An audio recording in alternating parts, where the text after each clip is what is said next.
আপনি পাহাড়ি হয়ে যদি বলেন যে আমার আলাদা মুদ্রা লাগবে, আমার জুমনেট লাগবে, 3 পার্বত্য জেলাকে নিয়ে আমি আলাদা দেশ গঠন করব, আমাদের হাতে অস্ত্র থাকবে, আমরা সেনাবাহিনীর সাথে ফাইট করব, আমরা বাঙালির সাথে ফাইট করব, বাঙালি নাকি ব্যবসা বাণিজ্য করলে সেখানে তাদের চাঁদা দিতে হয়, তাদেরকে হচ্ছে গিয়ে ঠিকভাবে থাকতে দেওয়া হয় না, বাঙালির সাথে বাঙালির কাছে মানে বাঙালি পাহাড়ি যারা বাঙালি মানে সবাই তো বাঙালি ভাইয়া।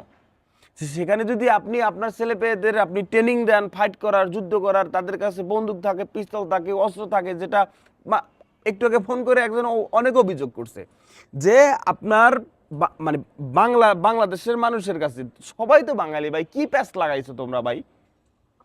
যে পাহাড়ি যারা আছে তাদের কাছে এমন অস্ত্র আছে যেটা সেনাবাহিনীর কাছেও নাই, যেটা বাঙালির কাছে নাই। ভাই আমরা তো মনে করি যে বাংলাদেশের আয়তনে যারা আছে, বাংলাদেশের বর্গমাইলে যারা আছে সবাই আমরা বাঙালি।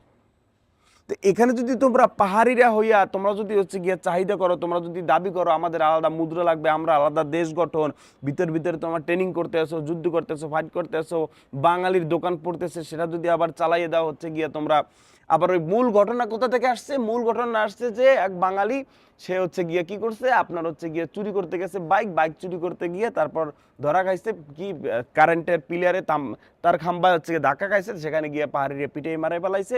সেটা চুরি করতে গেছে, তারা বলতেছে চুরি করতে গেছে, বাইক চুরি করতে গেছে, এগুলো বাঙালি বলতেছে না তারা এটা সাজানো নাটক।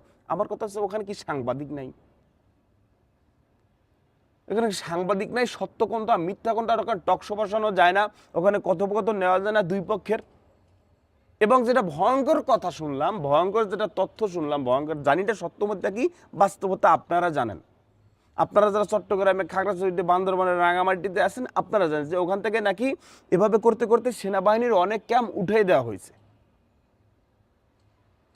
তাহলে সেনাবাহিনীর ক্যাম্প উঠাই দিলে খুন হইলে, মারামারি হইলে সেটা দেখবে কে?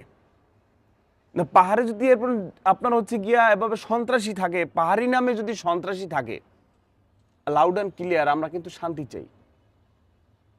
আপনি পাহাড়ি, আপনি শাওলাত, আপনি হিন্দু, মুসলিম, বৌদ্ধ, খ্রিস্টান, এটা দেখার টাইম নাই, আমরা এটা দেখতে চাই না। আমরা বাংলাদেশের আয়তনের ভিতরে, বাংলাদেশের বর্গমাইলের ভিতরে আমরা কারা আছি?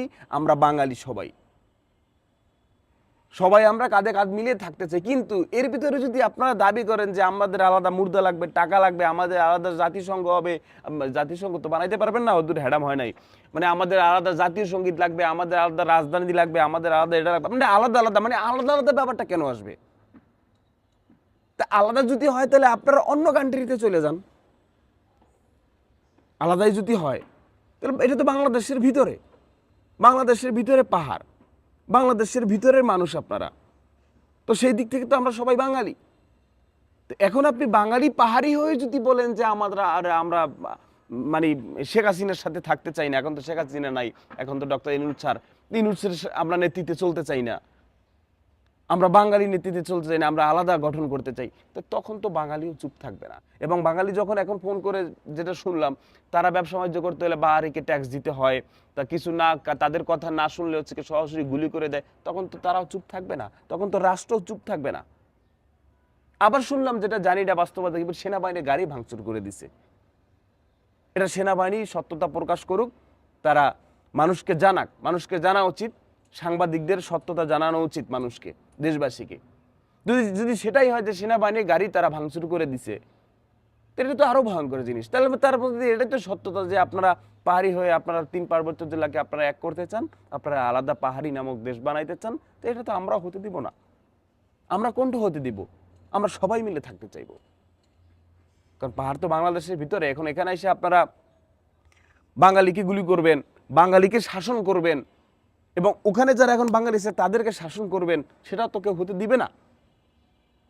কোনটা হতে দিবে? হতে দিবে বাংলাদেশের আয়তনের ভিতরে আমরা যারা আছি সবাই মিলে আমরা একসাথে থাকতে চাই, এটা হতে দিবে। কিন্তু এর বাইরে গিয়ে যদি আপনারা আলাদা মুদ্রা চান, আপনারা আলাদা দেশ গঠন করতে চান, আপনারা আলাদা টাকা চান, আপনারা আলাদা শাসন চান, সেটা তো বাংলাদেশের ভিতরে 3 পার্বত্য জেলা ছাড়া তো বাংলাদেশের আয়তন ধরেন আলাদা করলাম 3 পার্বত্য জেলা, এছাড়াও তো বাংলাদেশ এর চেয়েও তো বড় বাংলাদেশের আরো আয়তন, তো সেখানে মানুষজন তো আপনাকে ছাড় দিবে না, কারণ তাদের তো পাহাড়ে যাইতে হবে, তাদের তো পাহাড়ে ঘোরার শখ আছে, তাদের তো দেশের তো অংশ, এটা পাহাড় তো বাংলাদেশের অংশ, তো তারা তো কোনো বিন্দু পর তো ছাড় দিবে না। আবার সেখানে যদি শোষিত হয়, সেখানে যদি আপনার হচ্ছে গিয়ে জুলুমের শিকার হয়, যে বাঙালিকে চাঁদা দিতে হচ্ছে, চেক দিতে হচ্ছে, কথা শুনতে হচ্ছে, না হলে গুলি খাচ্ছে, এভাবে হচ্ছে গিয়ে এই অরাজকতার ফাঁদে পড়তেছে, তো সেটা তো কেউ ছাড়বে না। সুতরাং মানে শেষরামি মার্কা এই বুদ্ধি, শেষরামি মার্কা মানে এই ভাগাভাগির মেন্টালিটি বাদ দিয়া বাঙালি আছেন, বাঙালি হন। যদি এরকম চিন্তা ভাবনা আপনাদের ভিতরে থাকেই থাকে, এটা কখনো হবে না। আপনারা 3 পার্বত্য জেলাকে একসাথ করে ফেলবেন আপনারা, এটা কখনো হবে না, এটা কখনো হবে না। কারণ এটা বাংলাদেশের আয়তনের ভিতরে, বাংলাদেশের আয়তনের ভিতরে যদি আবার বাঙালি পাহাড়ি একটা দেশ হয়, পাহাড়ি একটা রাষ্ট্র হয়, পাহাড়ি একটা রাজধানী হয়, সেটা বাঙালি বাংলাদেশ হতে দিবে না ভাইয়া, তাহলে ভুল পথে আছেন।